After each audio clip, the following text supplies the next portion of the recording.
سلام. تقریبا 2 سال از اولین ویدیویی که رو کانال یوتیوب گذاشتم میگذره و خب دلم میخواد که بذارم و احتمالا اینم بذارمش. 2 تا دیگه قبلش ویدیو ریکورد کردم، منتها واسطش پشیمون شدم. دوستم یه پادکست داشته باشم، پادکست ماشینی داشته باشم و پادکستی باشه که داخل ماشین باشه. دوستم بذارم گل‌های غربت. کسی نذاشته، علاقه خاصی به هایده اینا دارم. اسم از آلبوم هایده هم اگه اشتباه نکنم. سر همین خیلی دوست دارم که بذارم اسمش گل‌های غربت و دوست دارم که باشه حالا پادکست حالا یا تو ماشین تو خونه فرجن تو ماشین داشته باشمش، حرف بزنیم راجع به موضوعات مختلف، شما باشین من باشم همه باشن، صحبت کنیم راجع به چیزهای مختلف. نمیدونم حالا این بذارمش اینو یا نه، ولی خب احتمال زیاد بذارمش چون یه بخشی از یه مسئولیت سیان این ور نگاه میکنم آینه است. بخشی از این که شروع نمی کنم ترس از شروع کردنمه. حالا تو هرچی خیلی چیز عوض شده نسبت به 2 سال پیش، دوست دارم اونا رو بگم و این که آره خیلی دوست دارم راجبش حرف بزنم. با اونه خوبی هم مثلا چنلی زدیم 2 ساله جا داره خاک میخوره، چرا نذاریمش ویدیوشو.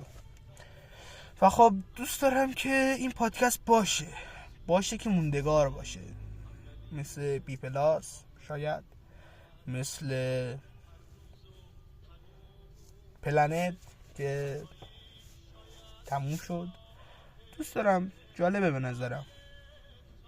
خلاصه که احتمالا اینو میذارم. اینم میشه قسمت 0 رادیو گل‌های غربت. جالب به نظر نباشه. نورم بده، همه چی هم بده، چون این دفعه منتظر بودم یه 7-8 دقیقه دیگه میاد داداشم و خب بهونه خوبی بودش که شروع کنم، که حداقل این ترس از شروع کردن رو بذارم کنار و ادامه دارش کنم، ادامهش بدم، گسترشش بدم، که یعنی نور و صدا اینا همه چی داغونه، ولی خب گفتم که فقط شروعش کنم.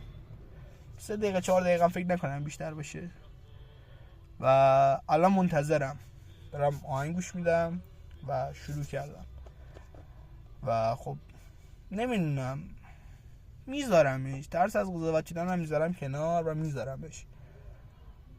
نه حالا به اون معنا که قرار چیز خفنی باشه، قرار مسخره نشم و مطمئنم قرار مسخره شم، مطمئنم قرار مضحکی بشم، مطمئنم قرار دلغک بشم فردا، ولی خب حالا تلاش اونو میکنیم، شاید به جای رسید.